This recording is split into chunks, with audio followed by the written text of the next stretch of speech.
అఖండ 2 release అయింది. Mixed స్పందన వచ్చింది ఆ సినిమాకి. రీసెంట్గా కాశీ వెళ్ళింది సార్ అఖండ 2 టీం. అక్కడ కాశీ విశ్వేశ్వరుని దర్శనం చేసుకున్నారు బోయపాటి సీను అండ్ బాలకృష్ణ నేషనల్ మీడియాతో కూడా మాట్లాడారు. సనాతన ధర్మం గొప్పదనం గురించి మాట్లాడారు. హరహర మహాదేవ్ అని కూడా అన్నారు. ఒకసారి బయట ఉంటే ప్లే చేయండి. धर्म हिंदू सनातन धर्म का शक्ति और उसका गौरव और उसका पराक्रम बताने के लिए पहले हमारे जो सनातन धर्म के झंडे हैं, जैसे सच के लिए लड़ना, धर्म के रास्ते पे चलना और अन्याय के सामने कभी अपना सर नहीं झुकाना, इसी के लिए हमने ये फिल्म निकाले सनातन धर्म हिंदू सनातन धर्म का शक्ति और उसका गौरव और उसका पराक्रम बताने के लिए पहले हमारे जो सनातन धर्म के झंडे हैं, जैसे सच के लिए लड़ना, धर्म के रास्ते पे चलना और अन्याय के सामने कभी अपना सर नहीं झुकाना, इसी के लिए हमने ये फिल्म निकाले. రైట్. ఇప్పుడు బాలకృష్ణ అంటూ ఉన్నారు అఖండ 2 సినిమాలో, అఖండలో కూడా ఆయన ఒక బాబా లాగా, అంటే మొత్తం సనాతన ధర్మం హిందూ ధర్మం గురించి ఆయన గొప్పగా చెప్పే ప్రయత్నం చేస్తూ ఉంటారు. అండ్ పవన్ కళ్యాణ్ గతంలో ఈ సనాతన ధర్మం గురించి మాట్లాడారు. సనాతన ధర్మం ఒక వైరస్ లాంటిది అన్న ఉదయనిధి స్టాలిన్, క్షమించాలి స్టాలిన్ వాళ్ళ అబ్బాయి parents, yes sir, Udhayanidhi Stalin కి కౌంటర్ ఇచ్చారు. అప్పుడు మాట్లాడారు, చాలా అగ్రెసివ్ గా మాట్లాడారు సనాతన ధర్మాన్ని సంబంధించి. ఒకసారి అది కూడా ప్లే చేయండి. I worship my Hindu Sanatana Dharma and I respect Islam, Christianity, Sikhism and Buddhism and all the dharmas existing in this world. I am an unapologetic Sanatani Hindu. I am an unapologetic Sanatani Hindu. If I had to lose everything, including my life and my political position as deputy leader and this political power, I am ready to let it go. This is an oath I have taken in my life when I was at the age of 21 in the same Tirupati. Right sir. Balakrishna and Pawan Kalyan వీళ్ళిద్దరి సనాతన జపం ఏమంటారు sir? అంటే రెండిట్లో తేడా ఉంది. మీకు Pawan Kalyan దోమో political statement, ఒక కాంటెక్స్ట్ లో పొలిటికల్. అంటే మీకు తిరుపతి లడ్డు వివాదము, ఆ నేపథ్యము, స్టాలిన్ నాయకత్వంలో ఉన్న డిఎంకే యాంటీ బీజేపీ ప్లాట్ఫామ్గా ఉండడము, పవన్ కళ్యాణ్ బీజేపీతో కలిసి ఉండడము, బీజేపీని మోడీని సంతోషపరిచేటువంటి వైఖరిలో ఉండడము. అందువల్ల పవన్ కళ్యాణ్ సనాతన shift is more political. Balakrishna సనాతన షిఫ్ట్లో ఇంట్రెన్సిక్గా పొలిటికల్ అంతర్లీనంగా ఉందేమో తెలియదు, కానీ మనకు పై కనబడుతున్నది ఒక సినిమా ఈవెంటు. సినిమా వాళ్ళతో యూనిట్తో వెళ్ళారు. అఖండ నేపథ్యము ఒక సినిమా ప్రమోషనల్ యాక్టివిటీ రూపంలో ఉంది. సో ఇంట్రెన్సిక్గా అంతర్లీనంగా రాజకీయ పరమైన సంకేతం ఉండవచ్చు, లేదని అనలేము. ఎందుకంటే నటుడు రాజకీయ నాయకుడు అయినప్పుడు రెండింటిని విడదీయడం కూడా చాలా కష్టం అవుతుంది. సో ఎందుకంటే మనం చాలామంది నటులను చూసాం, తాము నట జీవితాన్ని రాజకీయ జీవితం ఎక్కడో చోట ప్రతిబింబాలు కనబడుతూ ఉంటాయి. సినిమాలో ఎంచుకునేటువంటి పాత్రలతో సహా, సినిమా ఇతివృత్తాలతో సహా, సినిమాలో చేసే డైలాగ్స్తో సహా అవి ఎక్కడో చోట ఇండికేషన్ కనబడతాయి.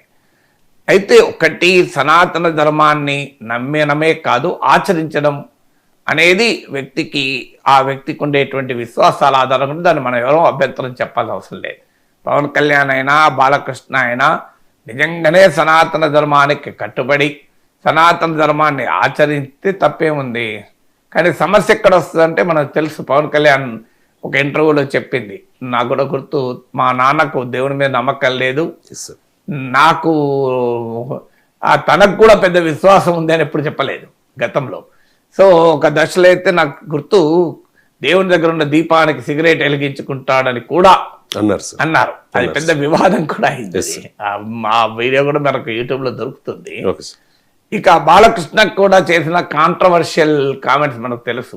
ముఖ్యంగా అమ్మాయిల విషయంలో, అది అమ్మాయిలను చూస్తే ఏమవుతుంది అని చేసిన వ్యాఖ్య మనం చూశాము. అది ఇక్కడ సనాతన ధర్మాన్ని ఆచరించేవారు ఎవరు కూడా ఆ రకమైన సంస్కృతిని అంగీకరించరు. అందువల్ల వ్యక్తిగత జీవితంలోనో సనాతన ధర్మం పట్ల ఆ విశ్వాసాన్ని నమ్మకంలో ఆచరణలో చూపెట్టకుండా సనాతన ధర్మ నినాదాలు ఇచ్చినప్పుడే ప్రశ్నోత్పన్నమవుతుంది.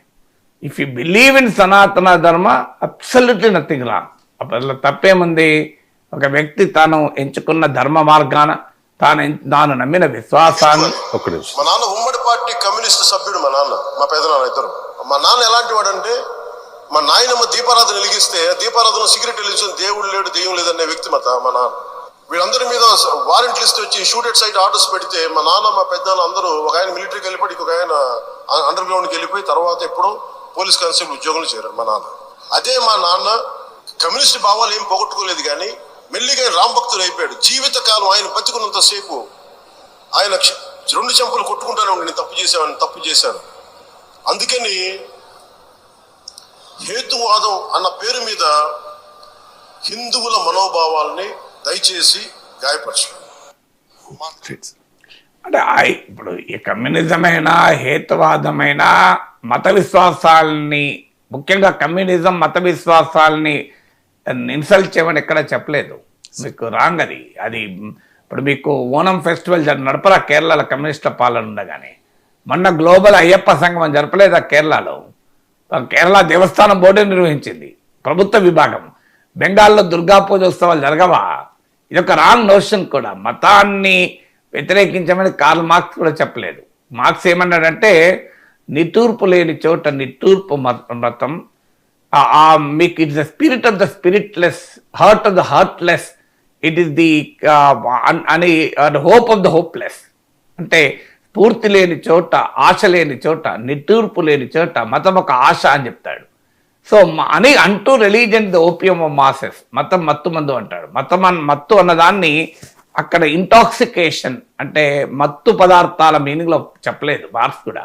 చెప్పింది ఏంటంటే అది ఒక అనస్థెటిక్ అనే యాంగిల్లో చెప్పారు. అంటే దైనందిన జీవిత సమస్యల నుంచి బయటపడటానికి మనిషి మతాన్ని ఎంచుకుంటాడు. అందువల్ల కమ్యూనిస్టులకు కూడా మతం పైన కాదు పోరాడాల్సింది, మతం వైపుగా ప్రజలు నడిపిస్తున్న సామాజిక ఆర్థిక స్థితిగతుల పైన పోరాడాలి అంటాడు. సో అది అర్థం కాక చాలా మంది కమ్యూనిస్టులతో సహా మతం పట్ల వాళ్ళ వైఖరి రకరకాలుగా ఉండవచ్చు, కానీ సిద్ధాంతం అది కాదు. ఎక్కడ ఏ మత విశ్వాసాన్ని వ్యతిరేకించాల్సిన అవసరం లేదు. మత ఉన్మాదాన్ని వ్యతిరేకించాలి, మత రాజకీయాలు వ్యతిరేకించాలి, మత విద్వేషాలు వ్యతిరేకించాలి, మతాన్ని కాదు వ్యతిరేకించాల్సింది. సో అందువల్ల సనాతన ధర్మాన్ని కూడా వ్యతిరేకించిన వారు చెప్పింది అందులోని కుల వ్యవస్థను మేము వ్యతిరేకిస్తున్నాం అన్నారు. ఆ డిబేట్ వేరు. సో సనాతన ధర్మము అది ఏంటి అని ఎంతమందికి కరెక్ట్గా తెలుసో నాకు తెలియదు. నిజ జీవితంలో కూడా సనాతన ధర్మ విలువలకు కట్టుబడి వ్యక్తిగత జీవన మార్గాన్ని కూడా సనాతన మార్గంలో ఆచరించి సనాతన ధర్మం పట్ల తన ప్రగాఢ విశ్వాసాన్ని చాటుకుంటే ఎలాంటి తప్పులేదు. కానీ అకస్మాత్తుగా సనాతన ధర్మ ప్రచారకులుగా పరిరక్షకులుగా అవతారం ఎత్తితే సమస్య. ఇప్పుడు 5 ఏళ్ల క్రితం మనం ఇలాంటి స్టేట్మెంట్లు పవన్ కళ్యాణ్ చూడలేదు, బాలకృష్ణ చూడలేదు కదా, 10 ఏళ్ల కింద చూడలేదు కదా. ఈ సడన్ ట్రాన్స్ఫర్మేషన్ ఏంటి అనేది క్వశ్చన్. రెండవది ఏంటి అంటే ఐడియాలజికల్గా నీవు మత హిందుత్వనే సిద్ధాంతంగా కలిగి అధికారం ఉన్నా లేకపోయినా తాము నమ్మిన హిందుత్వ కట్టుబడి ఉన్న రాజకీయం ఉంది. ఇప్పుడు ఆర్ఎస్ఎస్ ఉంది. ఆర్ఎస్ఎస్ 100 ఏళ్ల కిందట కూడా హిందుత్వ సిద్ధాంతం మీద పుట్టిన సంస్థ. వాళ్ళు ఎక్కడా ఓట్ల కొరకో, సీట్ల కొరకో, రాజకీయ ప్రాబల్యం కొరకో, ప్రాచుర్యం కొరకో హిందుత్వాన్ని అనలే. అసలు ఈ దేశంలో తమ సిద్ధాంతానికి ఇంతటి పట్టాభిషేకం జరుగుతుందని తెలియనప్పుడు కూడా తమ సిద్ధాంతానికి కట్టుబడి ఉన్నారు కదా. 50 ఏళ్ల కింద కూడా జనసంఘ్ పార్టీ హిందుత్వకే కట్టుబడి ఉంది.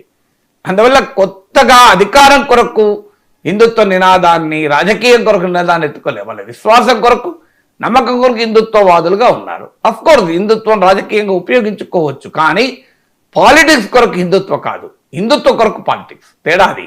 ఇప్పుడు మీకు ఆర్ఎస్ఎస్ కానీ, బీజేపీ కానీ, జనసంఘ్ కానీ హిందుత్వను పాలిటిక్స్ కొరకు ఉపయోగించారు కానీ పాలిటిక్స్ కొరకు హిందుత్వ నినాదం ఇవ్వలే.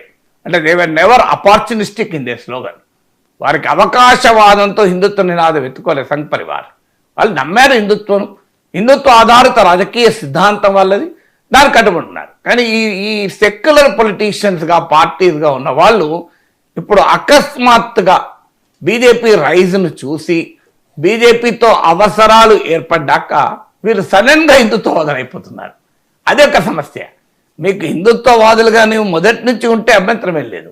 అంటే దేశమంతటా ఒక భావన ఉంటే, మీకు డట్టన్ సుందరం అనే ఎకనామిక్స్ పుస్తకంలో సోషలిజం గురించి చెప్తారు. సోషలిస్ట్ అంటే ఎవరంటే అదొక క్యాప్ లాంటిది, అది ఎవరు పెట్టుకుంటే వాళ్ళు సోషలిస్టులు అయిపోయారని. 70s ప్రతి ఒక్కడు సోషలిజం అనేవాళ్ళు. ఆ రోజు fashion, including Bharatiya Janata party పుట్టినప్పుడు కూడా హిందుత్వం చెప్పుకోలే. అంతర్గతంగా వాళ్ళ సిద్ధాంత హిందుత్వ గాంధీయన్ సోషలిజం అంటారు, గాంధేయ సోషలిజం అని. మీరు బీజేపీ ఏర్పడినప్పుడు వాళ్ళ కాన్స్టిట్యూషన్ చదవండి, we're committed to Gandhian socialism అన్నారు. బీజేపీ కూడా సోషలిస్టే. సో అప్పుడు ఆ ఫ్యాషన్ కనుక ప్రతి ఒక్కడు సోషలిస్టే. ఇప్పుడు ప్రతి ఒక్కరు హిందుత్వవాదులే, సెక్యులర్ భావాలు ఉన్న వాళ్ళు అని. అది సెకండ్ ఫ్యాక్టర్. థర్డ్ ఫ్యాక్టర్ ఏంటంటే ప్రత్యర్థుల్ని బలహీనపరచడానికి హిందుత్వం ఉపయోగించుకోవడం. నీ నమ్మకము, నీ విశ్వాసము, నీ ఆచరణ, నీ నిబద్ధత, నీ రాజకీయ సిద్ధాంతమే హిందుత్వం అయితే నాకు ఎలాంటి అభ్యంతరం లేదు అట్లాంటి వారితో. ఎందుకంటే they are committed to their ideology, we should respect that. కానీ ప్రత్యర్థుల్ని బలహీనపరచడానికి ఇది ఒక ఆయుధం అవుతుంది అని ఉపయోగించుకోవడం. ఇప్పుడు ఎందుకు చేస్తున్నారు అందరూ తెలుసు కదా, ఆంధ్రప్రదేశ్లో ఎందుకు చేస్తున్నారు. ఆడ జగన్మోహన్ రెడ్డి మత విశ్వాసాలు, ఆయన ప్రాక్టీసింగ్ క్రిస్టియన్ కనుక అతన్ని ఐసోలేట్ చేయడానికి, ఎదుర్కోవటానికి ఇది ఒక ఆయుధంగా ఉపయోగపడుతుంది కనుక సడన్గా హిందుత్వ భావజాలం పెరుగుతుంది. ఐదవది ఏంటంటే బీజేపీ లేదు కనుక ఆ పాత్ర ఆ స్పేస్ ఆక్రమించుకుంటే తమకు ఆ హిందుత్వ పొలిటికల్ స్పేస్ ఉపయోగపడుతుంది, బీజేపీ ఆశీస్సులు కూడా ఉంటాయి అనేటువంటి ఒక రాజకీయ వ్యూహంలో అన్నప్పుడే ఇబ్బందులు వస్తాయి. అలా ఆ ఉద్దేశంతో కనుక బాలకృష్ణ అంటే అప్పుడు ప్రశ్న లేదు. ఆయన అఖండ సినిమా ప్రమోషన్లో భాగంగా అంటే తప్పే ఉంది. అందువల్ల సినిమా ప్రమోషన్ కొరకు సనాతన ధర్మ నినాదాన్ని ఇస్తే అది కూడా సరైందని అనుకోను. ఎందుకంటే వ్యాపారం కొరకు కూడా ధర్మాన్ని ఉపయోగించుకోకూడదు. ధర్మము వ్యాపారానికి అతీతము, పదవులకు అతీతము, రాజకీయాలకు అతీతము. ధర్మము ఒక జీవన మార్గం, ధర్మము ఒక వ్యక్తిగత ప్రక్షాళనకు ఒక మార్గం. సో ఎవరో వ్యాపారం కొరకు సనాతన ధర్మ అవతారం ఎత్తకూడదు, రాజకీయం కొరకు సనాతన ధర్మ అవతారం ఎత్తకూడదు. సనాతన ధర్మాన్ని విశ్వసించి ఆచరించే వాళ్ళని గౌరవించాలి. It is not for exhibitionism. సనాతన ధర్మం ఎగ్జిబిషనిజం కాదు. సనాతన ధర్మం నమ్మకం, విశ్వాసం, జీవన విధానం. అది సనాతన ధర్మం అంటే. సనాతన ధర్మం అనేది రాజకీయ ప్రచార నినాదం కాదు, రాజకీయ అవకాశవాద నినాదం కాదు, వ్యాపార ప్రమోషన్ సాధనం అంతకంటే కాదు. సో యూ షుడ్, అదొక విశ్వాసము, నమ్మకము, జీవన మార్గం అయితే అభ్యంతరం లేదు.